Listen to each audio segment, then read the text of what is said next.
criticize you. It's not you really believe or care you're selfish. Because if you believe and care and you know there's karma, then from selfish there'll be bad result. Of course you don't want to be selfish. So when we're in a Dharma center, it's like a hospital. There are people who get well. There are people who get well. They get very well. And they come, they listen to the Dharma, their minds change. And there are some people in Kichara Hospital that don't get well. So what should a doctor do? Kick them out? Empty out the bed, put a new patient there? No, this hospital cannot kick out one. Unless they catch you trying to burn the hospital, they'll have to kick you out. Something serious. So therefore, there are people who have more compassion for others due to them seeing other people suffering. So if a doctor can see another person suffer and feel motivated, we can practice Dharma and see more suffering than sickness, mind suffering, relationship suffering, financial suffering, and feel compassion. And instead of giving up the Dharma, we do more Dharma. Have you ever gone to a Kuan Yin temple? Think about Kuan Yin. All day long, Kuan Yin stands on the altar, like Kianla, like this. Very gentle and white flowing robes, right? And all day everybody goes to Kuan Yin. Give me a car, give me a girlfriend, change my wife. May my husband stop looking at other ladies. Please help me have a safe trip to America.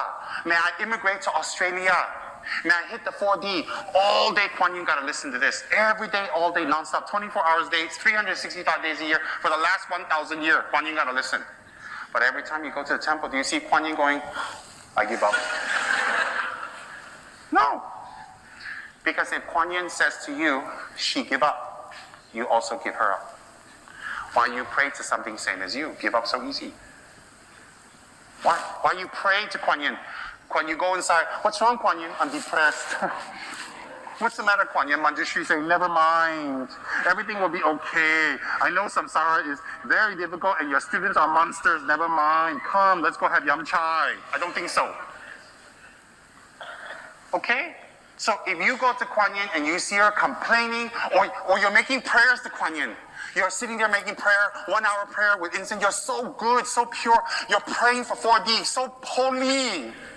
Give me 4D, give me a boyfriend, please give me a girlfriend, and make sure she has nice teeth, pray.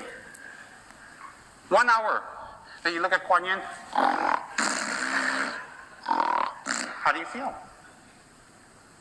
Therefore, if you're in a Dharma session, Dharma teaching, Dharma whatever, and you're sleeping, how does it show other people how you are? Then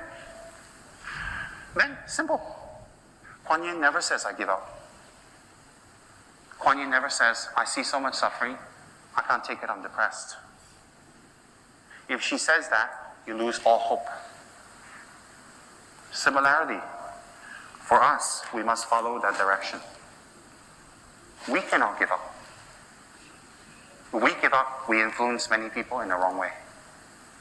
And when we see people misbehave, say, how can you act like that? You're in a Dharma center. How come you act like that? You're so close to Rinpoche Wat. You act like that, maybe Rinpoche is a monster too. Well, actually Rinpoche is a monster, but not that type of monster. Oh, you act like that, like that. I heard this for the last 20 years. What did you ever think? You go to the near the doctor, inside the doctor's ward, you see 20 beds, some is dying. Oh, the doctor like that so bad, he's dying what? He's 100 years old. What do you want the doctor to do? The guy's 100 years old. It's not the doctor's fault.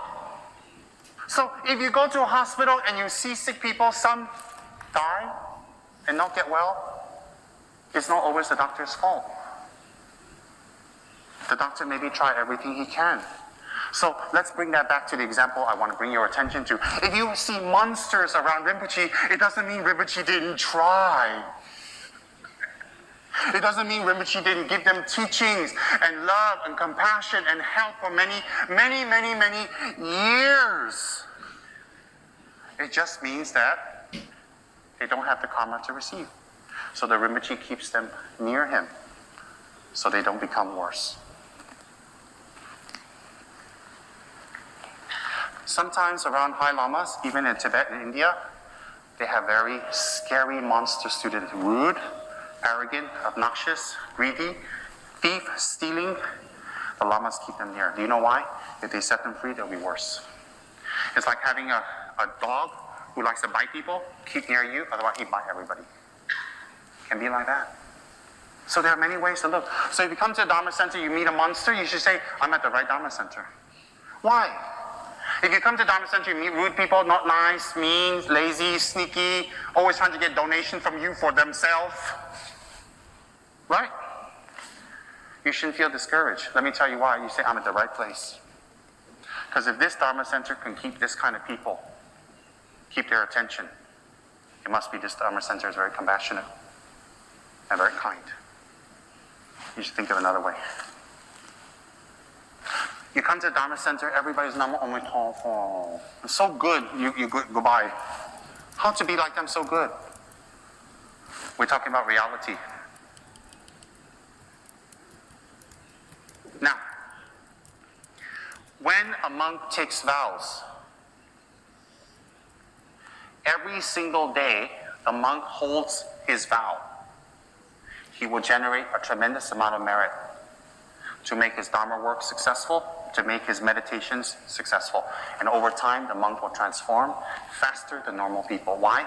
Because of the merits generated from holding the vows. I repeat, and listen carefully.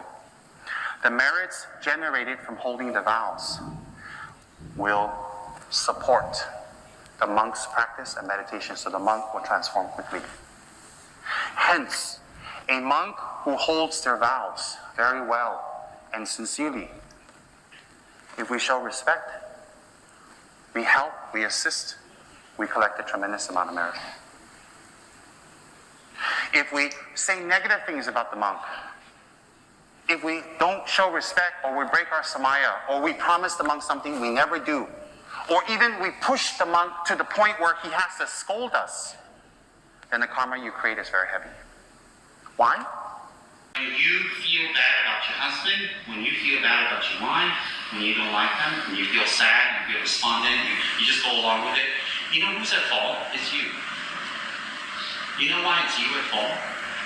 Because you had a projection, they should be this way, they should eat this way, they should dress this way, they should come home this way, they should act this way, they should talk this way, they should support you this way. You see, and when they don't do that, they don't love you. They don't understand you. They didn't support you. But you know what went wrong? It's not them, it's you. It's your projection of them. That's what makes people happy. So when you join the Dharma group, I've heard this thousands of times, and they walk in, when they join the Dharma center, when they join Cage, they're floating. They're like Snow White with the butterflies dancing around their head, and they're singing away. They're like, and then they say, and then they meet one Dharma person in a temple that was in a bad mood, that had PMS, that was, they met Bobo, and they go, Dharma like that. Dharma like that. Dharma people can talk like that. Dharma people can act like that. Dharma people can be like that. You know what I tell them? Stick around, there's more. I do. Because they expect me to say, no, nah, they were having a bad day, they're okay. You know, nice Chinese, calm, everything. I tell them the truth. There's more. There's more. Because I've had these people talk to me. They come to say things to me. How come that person's like that? How come this is like that? How come like that? How come like this? They actually ask me when they come for private interview. And I said, what do you mean? He said, but you're in Dharma. I said, yeah, but the Dharma's not in us yet. I said, that's your projection of how a Dharma center should be. So that means every time we go to a hospital, no one can die, and everybody has to be healed, or else the hospital has to close down. I don't think so. They never publicize how many people they saved in the hospital. They always sensationalize one or two mistakes in the hospital that people died, or things that were not detected. They should, but that's how human nature is.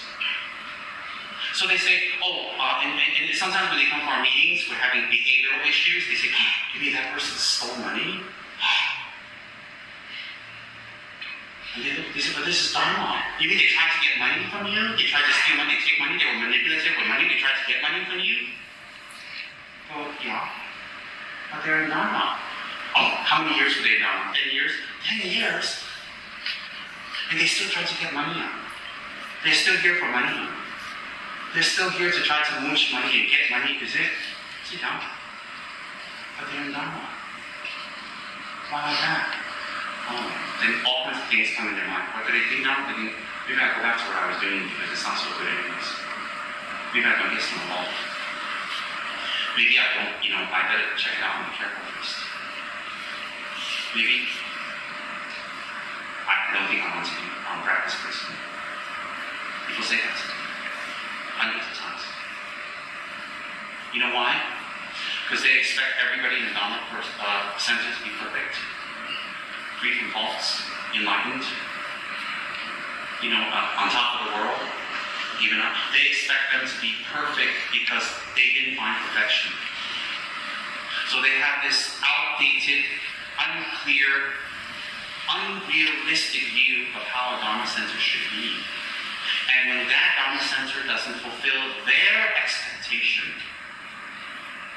they feel KH has disappointed them. I don't believe that. Because if you look at these people who are disappointed by age, I promise you, if you dig into their psyche and listen to their stories, they were disappointed by relationships, by parents, by friends, by work, and their life.